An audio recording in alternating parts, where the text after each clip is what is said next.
Pernah nggak sih lo ada di posisi kayak gini? Dapat uang kaget, misalnya THR, tapi bingung banget mau diapain. Pengen deh coba investasi saham, tapi kok ya takut salah langkah. Nah, kalau lo ngerasain hal yang sama, tenang, lo nggak sendirian kok. Kita bakal bahas solusinya di sini. Apalagi, ya kan, momennya pas banget, baru dapat THR atau bonus. Terus buka media sosial, teman-teman udah pada pamer portofolio ijo-ijo. Pasti langsung ada tuh rasa FOMO, kayak, wah gila, gue nggak boleh ketinggalan nih. Tenang, tekanan kayak gitu wajar banget kok. Nah, ini dia nih masalah utamanya. Keinginannya sih udah ada, tapi begitu lihat grafik saham yang naik turun, udah pusing duluan. Istilahnya aneh-aneh lagi. Takutnya niat mau untung malah jadi rugi bandar. Ingat, beli saham tanpa ilmu itu ibarat loncat ke laut dalam tanpa bisa berenang. Bahaya banget. Makanya, penting banget nih buat kita bedain. Kalau lo beli saham cuma karena ikut-ikutan teman atau berharap untung cepet dalam semalam, itu bukan investasi, itu namanya spekulasi. Atau kasarnya, ya judi. Investasi yang benar itu selalu pakai analisis dan strategi yang matang, bukan untung-untungan. Terus gimana dong solusinya buat kita yang masih pemula? Apa harus ikut kelas saham yang mahal dulu berbulan-bulan? Nggak juga kok. Ada cara yang jauh lebih simpel. Coba deh kita pakai analogi sederhana ini. Dijamin lo bakal langsung ngerti.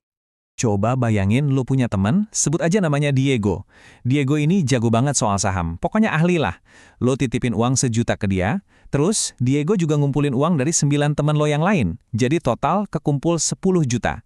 Nah, pakai uang 10 juta itu, Diego yang pilihin dan beliin saham-saham bagus. Tiap bulan, dia kasih laporan ke lo. Duit lo udah jadi segini. Dan sebagai imbalannya, lo bayar fee kecil buat jasanya. Simpel kan? Lo tinggal duduk manis, Diego yang kerja keras buat lo. Nah, cerita si Diego tadi itu sebenarnya gambaran sempurna dari cara kerja reksadana saham. Sekarang, yuk kita coba terjemahin nama-nama di cerita tadi pakai istilah resminya di dunia investasi, biar makin keren. Si Diego tadi, temen ahli lo itu, di dunia nyata namanya adalah manajer investasi.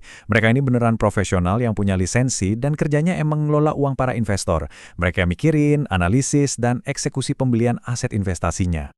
Terus uang 10 juta yang kekumpul dari lo dan teman-teman lo tadi, itu istilahnya AUM atau Asset Under Management. Gampangnya, ini total semua duit yang dikelola sama si manajer investasi.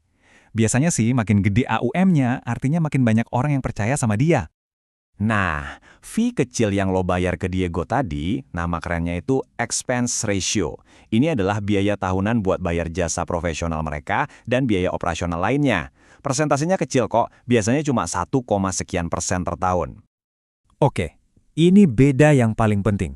Kalau lo beli saham langsung, yang lo punya itu beneran lembar saham dari satu perusahaan, misalnya Bank BCA. Tapi kalau di reksadana, yang lo punya itu namanya unit penyertaan. Anggap aja ini kayak bukti kepemilikan lo dalam sebuah keranjang investasi besar yang isinya macam-macam saham. Jadi lo ikut patungan. Oke, teorinya udah cukup nih. Sekarang gimana prakteknya? Tenang aja, ini jauh lebih gampang dari yang lo bayangin. Nggak perlu lagi tuh telepon pialang saham atau datang ke kantor sekuritas. Cukup dari HP lo aja. Ada banyak aplikasi. Salah satu yang populer itu Bibit. Lo bisa anggap Bibit ini kayak mall atau marketplace tempat para Diego, alias manajer investasi, jualan produk mereka. Di sana, lo bisa bebas kepoin rekam jejak mereka, lihat produknya apa aja, dan pilih yang paling cocok buat lo. Nanti waktu milih, lo bakal lihat data-data kayak gini. AUM itu total dana kelolaannya, nunjukin seberapa besar kepercayaan orang. Expense ratio itu biayanya, makin kecil makin bagus. CAGR itu imbal hasil rata-rata setahun terakhir. Dan drawdown itu nunjukin risiko penurunan terbesarnya. Dari 4 ini aja, lo udah bisa dapat gambaran cepat performa dan biayanya. Dan ini dia bagian paling kerennya. Lo nggak perlu modal jutaan buat mulai. Banyak banget reksadana saham yang bisa dibeli mulai dari 10.000 perak aja. 10.000! Ini benar-benar jadi bukti kalau investasi itu sekarang buat semua orang. Pasti lo langsung mikir, tapi ini aman gak sih? Jawabannya aman banget. Kenapa? Pertama, semuanya diawasi ketat sama OJK. Kedua, dan ini yang paling penting, uang lo itu nggak dipegang sama manajer investasinya, tapi disimpan di bank khusus namanya bank kustodian. Jadi uang lo nggak mungkin bisa dibawa kabur. Oke, mungkin pas lo buka aplikasinya dan lihat ada puluhan pilihan reksadana, lo malah jadi bingung lagi. Waduh, banyak banget, mana yang paling bagus nih? Nah, kalau lo ngerasa gitu, ada solusi yang lebih simpel lagi. Kenalan nih, Namanya Robo-Advisor. Anggap aja ini kayak asisten keuangan pribadi tapi versi robot. Kerjanya gampang, lo cuma perlu jawab beberapa pertanyaan buat nentuin profil resiko lo. Apakah lo tipe konservatif, moderat, atau agresif. Setelah itu, si robo ini yang bakal otomatis milihin alokasi investasi yang pas buat lo. Nggak perlu pusing milih sama sekali. Nah, ini contohnya. Kalau hasil kuesioner tadi nunjukin profil risiko lo itu agresif, si robo mungkin bakal naruh 70% dana lo di reksadana saham biar potensi pertumbuhannya maksimal. Sisanya disebar ke instrumen yang lebih aman kayak obligasi dan pasar uang buat jaga-jaga. Semuanya udah diaturin, serba otomatis.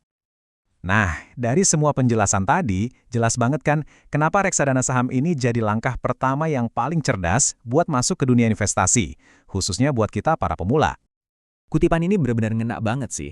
Intinya, kalau lo belum ngerti caranya, jangan maksa. Jauh lebih bijak buat serahin dulu uang lo ke orang yang memang ahlinya. Sambil jalan, lo bisa belajar. Oke, jadi kita rangkum ya poin-poin pentingnya. Pertama, jangan pernah berjudi dengan uang hasil kerja keras lo di saham yang lo nggak paham. Kedua, manfaatin reksadana saham biar para ahli yang kerja buat lo. Ketiga, ini aman karena diawasi OJK dan modalnya bisa mulai dari sekecil uang jajan.